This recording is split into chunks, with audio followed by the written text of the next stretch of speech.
반갑습니다. 임채문 세무사입니다. 이 시간 증여세 과세표준 계산 방법 및 증여세 할증 과세에 대해서 살펴보도록 하겠습니다. 증여를 하게 되면 증여재산에서 부담부 증여를 할 때는 부담채무를 빼고 그다음에 증여재산 공제를 하게 되면 감정평가 수수료가 없다 그러면 이제 그게 과세표준이 되는 것이며, 그리고 세대를 건너뛰어서 이제 증여를 하게 되면 할증과세를 하는데, 할증과세 이 방법 어떤 식으로 진행이 되는지 같이 한번 살펴보도록 하겠습니다. 이 증여세 과세표준 계산은 이제 증여세 과세표준은 세 가지로 나눌 수가 있는데요. 말씀드린 대로 증여재산 가액에서 부담부 증여일 때는 부담 채무를 빼고 그러니까 증여가액에서 부담 채무를 뺀 것이 이제 증여세 과세가액이 되겠죠. 그 증여세 과세가액에서 증여재산 공제라든지 그다음에 감정평가 수수료라든지 재손실 공제라든지 이런 걸 빼고 이제 과세표준이 되는데, 거의 재손실 공제라든지 우리 감정평가를 요즘에는 많이 하지만 감정평가를 안 한다 그럴 때는 이제 주로 증여세 과세가액에서 증여세 과세가액에서 증여재산 공제를 하면 이제 주로 과세표준이 되는 식으로, 이렇게 일반적으로는 1번과 2번을 제외한 여기에서는 일반 증여재산일 때는 다 이렇게 증여세 과세표준을 산출을 해서 그 과세표준이 그 과세표준 금액이 1억 미만이다 그랬을 때는 10%, 1억 초과 5억까지는 20%, 5억 초과 10억까지는 30%, 10억 초과 30억까지는 이제 40%. 그 다음에 이제 과세표준이 30억을 초과한다. 그러면 이제 50% 세율로 증여세를 과세를 받지요. 그러면 이제 1번과 2번은 뭐냐? 이제 증여의제 규정이 있죠. 증여의제 규정.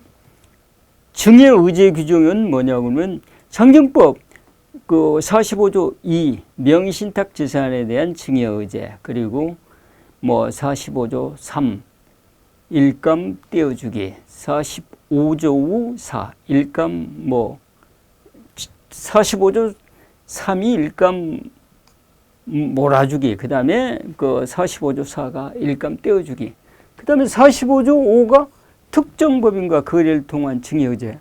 그러니까 증여의제 규정 중에서 특정법인과 거래를 통한 증여의제를 제외하고는 증여재산가액에서 감정평가 수수료, 그러니까 증여재산 공제를 안 해준다는 거예요. 증여의제 대부분은. 그러니까 특정법인과 거래를 통한 이 증여의제만 여기에 증여재산 공제를 해주고 나머지는 증여재산 공제를 안 해준다, 이렇게 보시면 되고요. 그리고 이제 증여의제 규정을 제외한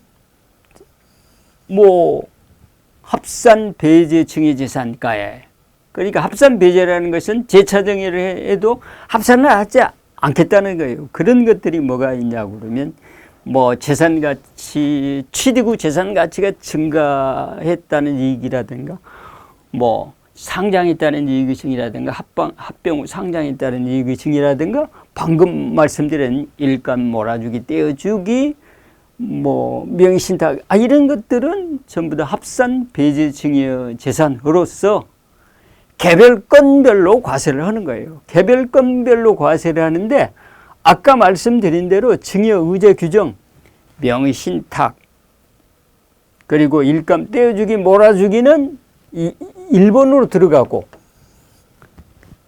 그 다음에 그걸 제외한 합산 배제 증여는 2번으로 들어가는데, 이건 합산 배제 증여재산 가액이기 때문에 개별 건별로 과세를 하면서 3천만 원과 감정평가 수수료를 공제해서 과세표준을 만들고 있다, 이렇게 구분을 해서 살펴보시면 되는데, 우리 제가 보니까 일반 분들은 뭐 1번, 2번 해당될 것이 거의 없더라고요. 보니까 회사를 경영하면서 뭐 일감 몰아주기, 떼어주기, 명의신탁, 주식 뭐 이런 거에 해당이 돼야 1번과 2번에 해당되지, 나머지는 거의 3번에 해당되는 것을 볼 수가 있었습니다. 자, 그러면 뭐 다음번에는 이제 증여세 활증과세 보도록 하겠습니다. 활증과세는 뭐냐고 그러면 그 세대를 건너뛴 증여에 대해서는 세대를 건너뛰어서 절세 목적으로 세대를 건너뛰어서 증여를 하니까 거기에 대한 약간의 페널티를 부여하겠다 그거예요. 그 페널티 부여 금액이 그 뭐 30%냐 40% 이게 30, 40% 정도는 더 과세를 하겠다 그런 얘기거든요. 세대를 건너뛰었다. 그리고 자녀 외 직계비속이다. 이런 얘기는 뭐냐고 그러면 그러니까 할아버지가 아버지나 삼촌한테 이렇게 증여하면 세대 건너뛴 게 아니지요. 할아버지가 바로 손자나 손자에게 증여했다. 그럼 세대를 건너뛰었잖아요. 그럴 경우에만 그 증여재산 가액이 20억 원을 이하다. 그럴 때는 30% 할증하는 거고, 할아버지로부터 증여를 받았는데 손자가 증여를 받으면서 증여재산가액이 뭐 20억 원을 초과하면서 뭐 미성년자다. 그랬을 때는 이제 40% 할증과세를 하겠다. 그런 얘기예요. 그리고 할아버지가 손자로부터 손자에게 계속 증여를 했다. 그럼 10년 내내 증여를 하겠네. 합산과세를 받잖아요. 그럼 증여할 때마다 30%를 과세를 받거나 40%를 과세를 받거나 받을 수가 있겠죠.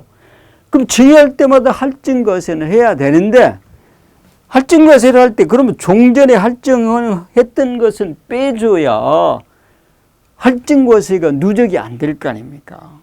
1차 할증과세 받았는데 거기에다가 또 2차 할증과세, 3차 할증과세, 그러면 할증과세 금액이 배보다 배꼽이 더 커버릴 수가 있으니까 1차 할증과세를 할 때는 30% 할증과세를 하고 2차도 30% 할증과세를 했다면 1차에 할증과세 한 것만큼 빼줘야 이게 할증과세 누적액이 이렇게 종전 것이 차감돼서 그 한 번만 할증과세를 받도록 그런 장치를 해놔야 되지 않겠어요? 그런 얘기입니다. 그래서 세대를 건너뛰면 할증과세 30% 40%가 있는데 이 부분도 실무를 하다 보면 종종 실수를 해서 그 세무당국으로부터 추징이 되는 사례가 종종 있으니까 이 부분도 각별히 유의를 하셨으면 좋겠습니다. 지금까지 증여세 과세표준과 세대를 건너뛴 증여에 대한 할증과세에 대해서 알아봤습니다. 감사합니다.